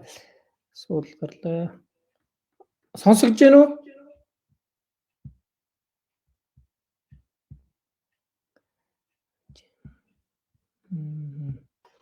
Сонсогдож байна багш. Сайн тасраад ороод ирлээ. Тэглээ. За тэгээд саяхаа үргэлжлүүлээ явуул маш хэрэгтэй хэсэг байсан баг манай залуучууд. За. За одоо бүгд сонсож байгаа бах тий. Тэгэхээр сүүлийн 2 жил хийсэн юм одоо та бүгдээ танилцуулъя. Би 50 настайгаас санхүүгийн сахилга бодлоо бий болгож ирсэн. Би одоо 52 тий. Сүүлийн 2 жил хийсэн энэ үр дүнгээ үзүүлж ирсэн. Та ихэнх нь одоо надаас залуу хүмүүс байгаа. Мөн учраас одоо өнөөдөр даасан хичээлийг та бүгд маань хэрэгжүүлэх юм бол танд бол бүрэн боломжтой байна. Тэгээд одоо над шиг 50 настай бол яг нь ороо иж тэр бом зүрхтэй болсон ямар ч ирэлцсэн байхгүй шүү. Яг тэгэхээр санхүүгийн сахилга бот угаасаа л өөрөө хөрөнгөтэй болоод тийм. Тэгээд би хэд хэдэн банкд хадгаламжаа байршуулдаг, эрсдлээ бодоод тийм. Дараагийн бол би нэг жишээлбэл Гялс төгрөг гэдэг хадгаламжийн төв байдаг. Энийг бол сангийн яамны залуучууд байгуулсан. Хадгаламжаа орсон энэ би хадгаламжаа байршуулдаг. Гэхдээ нэг нюанс нь буюу ойлгомжтой зүйл нь би энийг бол даатгалтай байршуулдаг. Би жишээлбэл 21 жилийн 21% орлого олоход би 4% нь Монгол даатгал төлдөг. Яг тэгэхээр бол хэрвээ тухайн хадгалан зээлийн орчин асуудал үүсгэхэд би үндсэн төлөв хүү хоёроо тэр наатахаараа аван гэхдээ тийм болохгүй гэж бодож байгаа. Тэгээд түрүүн би хэлжсэн тийм өдөх хөтөлбөрийн төрөөс бүх төрлийн төрөөс би энэ чи бол хөрөнгө оруулалт мөнгө урсгалыг ярьж байгаа шүү. Би болсон зүйл тэгээд passive income буюу passive орлого гэж байгаа тийм. Энэ нь бол та зүгээр сууж явах банкнд таны хүү орж ил байдаг. Байшингаа юм уу өөр нэгэн төрөөссөн байхад тэр мөнгө чинь танд орж ил байдаг. Маш олон төрлийн passive орлого байдаг. Подкаст, бизнес, энийг та хэд маань нарийн судалчих юм бол орно. Тэгээ бас энэ passive орлого дээр болгоомжтой хандаараа хэтэрхий их passive income-тай болох юм бол манайх нь амар залхуу болох биш. Яг л мөнгө нь ингээд тогтмол ороод ирэхэд тэгээд 21 настай 18 настай 14 настай залуучууд passive орлоготой болоод сая 3 сая доллартай зөндөө хүмүүс байдсан байлаа. Тэр бас болгоомжтой хандаараа за тэгээд би 6 компани үнэт цаас авсан байгаа. Харамсалтай 5 компани үнэт цаас нь бол унсан байгаа. Тэгээд бол тэрийг хадгалж байгаа. Нэг компани бол надад ноог ашиг өгдөг. Сарын ноог ашиг 200 мянган төгрөг өнөөдөр тэр орчин байгаа. За тэгээд сүүлийн жил агс би бол цахим мөнгө сонирхож ирсэн. Биткойн, Ethereum би бол орлого юм уу цалин орж ирэхээр би 40 мянга, 50 мянга, 100 мянган төгрөг бол авчдаг. За миний хувьд бол миний ирээдүйн тэтгэврийн мөнгө гэж би харддаг. Гэхдээ мэдээж хэрэг та хэд маань энийг хийхдээ дарин чулуун одоо багш зүйлсэн учраас энийг ерөөсөө тэгж болохгүй шүү. Холбогдох сэдвийн сайн уншаараа ойлгоорой. Хэрвээ та ойлгоогүй бол энэ хөрөнгө оруулалтыг энэ хадгалыг битгий хийгээрэй. За тэгээд одоо би зөвлөх үйлчлэгээ үзүүлдэг. Энэ нь бол хөгжлийн бодлого, төр засгийн хөгжлийн бодлого. Энэ чиглэлээр бол нэлээд олон зөвлөх үйлчлэгээ үзүүлсэн. За хэрвээ та хэд мэддэг хөгжлийн бодлого төлөвлөсний хуулийн дээр одоо экспертүүдийн өдөртөж одоо төслийн найруулагч 3 жил ажилласан. Тогтвортой хөгжлийн үзэл баримт 2030 гэдэг нэг хурдаар багсны бичиг баримт байдаг. Тэрүүн дээр ажилласан. Тэгээд энэ хоёр бичиг баримтыг хэрэгжүүлэхэд засгийн газар 2 журмыг гаргасан. Энүүн дээр бол яг гардаж олон улсын зөвлөлт хийсэн байгаа. Тэр зөвлөх үйлчлэгээ үзүүлдэг тийм. Энэгээр одоо тодорхой хэмжээний валютын цалин авдаг. За тэгээд үндсэн ажлын цалин авдаг. Жишээлбэл одоо нэг ганц 2 компани төвлөрч байдаг тийм. Тэгээд тэр нь тодорхой хэмжээний цалин авдаг. За тэгээд Дейл Карнегийн багшийг хийдэг. Эндээс тодорхой хэмжээний орлого орж ирдэг. Тэгэхээр энэ жагсаалт бол явцдаа нэг 5-10 жил 2 жилийн дараа таны энэ жагсаалт хийж байж болно. Хамгийн гол нь хөдөлмөр хийх, дадлаг, туршлага хийх туулийн чухал шүү гэдгийг хэлмээр байна тийм. Тэгэхээр би 2 жилийн өмнөөс эхэлсэн гэхэд бол надад ийм их болцоо гарсан байна. Манайханд бол бүр их боломж байна шүү. Тэгээд Монгол ардын зөв төцөг байдаг. Өргүү бол баян, өвчнгүй бол жаргал. Тэгэхээр дахиад та нартай хэлэхэд хүн бол ад жаргалтай эрүүл амьдрах ёстой. Манай ээж надад хэлдэг байсан. Санаа зүг бол аяа зүг гэж тийм. Энэ бол аюу том зарчим. Энийг та хэд маань дараа нь бодоод үзээрэй цаг зохиолоод цаасан дээр буулгаад. Тэгээд манай ээжийн бас нэг хэлдэг зарчим бол эзэн хичээвэл аяа хичээнэ. Тэгэхээр манайхан бүгд энийг одоо өнөөдөр заасан хичээл амьдралдаа хэрэгжүүлээд тэмдэглэлийн дэвтрээ дээрээ зорилгоудаа бичээд тэгээд боломж олдвол тэгээд дахиж уулзаад асуултанд дахиж хариулж авах байхаа. Тэгээд та бүгдэд маш их баярлалаа. Одоо энэ гоё зураг байна те. Бүх юм туслаас эхэлдэг шүү.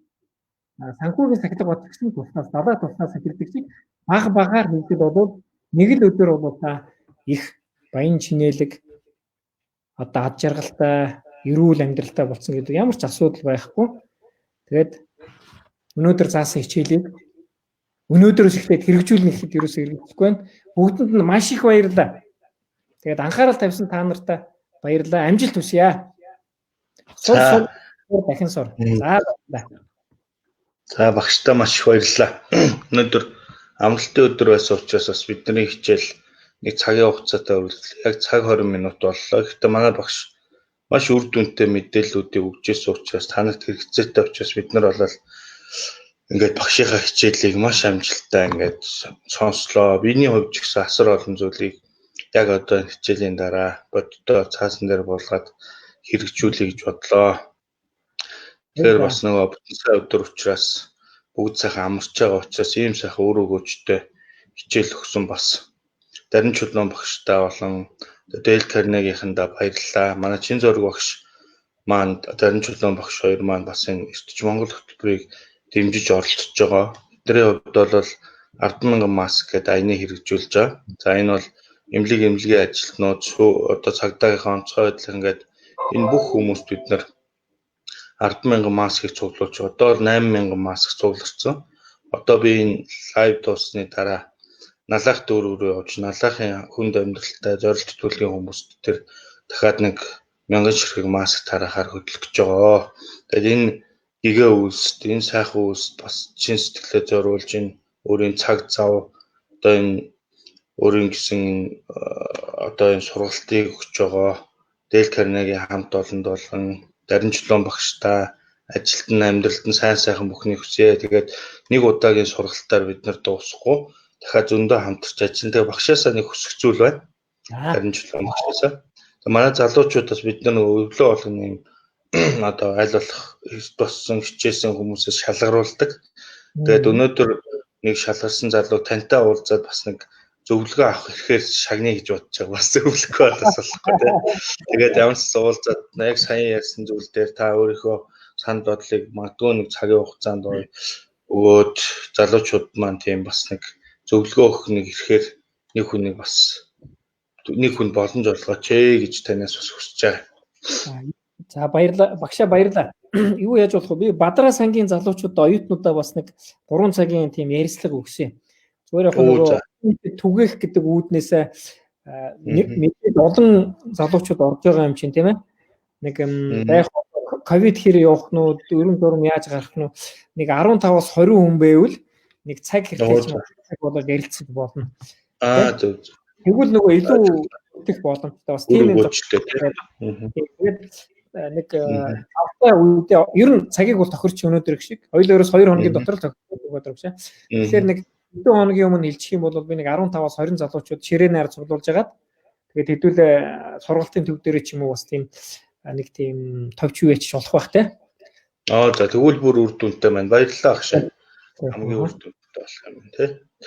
За өнөө өглөө бол маш өөр өгөөчтэй өглөө байлаа. Та ч гэсэн ингээд бас чин сэтгэлээсээ нөгөө хүний таасаа хандлагын тухай хэлсэн хүнд өгөх гэж байгаа хүн бол өөр байдаг ингээд тэр имэлцлэл тэр өөрөөс гаргаж байгаа одоо эмошнл бүх юм чинь ингээд үнэхээр энэ залуучууд хүмүүст өгчих юмсан гэсэн сэтгэл энэ лекцнээс мэдрэгдлээ. Тэгээ манайхан ч гэсэн маш их баярлалаа, багшаа баярлалаа гэсэн маш их талархлыг өгч байна. Тэгээд таны хэлснээр өргөө бол баян өвчнгөө болж аргал.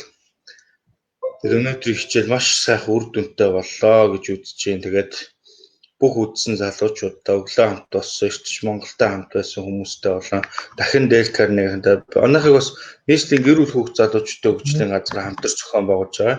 Бид нар гараад тэднэртэйгээ хамт явна. Тэгээд энэ бас төрийн бус байгууллагууд, нийгэмд хийж байгаа байгууллагууд, төрийн байгууллагатайгаа аль болох хамтарч ажиллах. Одоо төрийнхэн гэхээр бас бүхэндээр тийм муу сайн гэхээсээ бас хандлагаа өөрчлөх, төрийн бас хийж чаддгүй ажлуудыг бид нар бас хийх хамтрах гэдэг. Одоо манай бүх мэдээллийг бол бүх вебсайтуудаар одоо 100 гаруй вебсайт одоо мэдээллийг хэрэгжүүлж цацчихж байгаа. Тэгэхээр ийм байдлыг бас эрхэмлэж байгаарай гэж бас хэлмээр байна.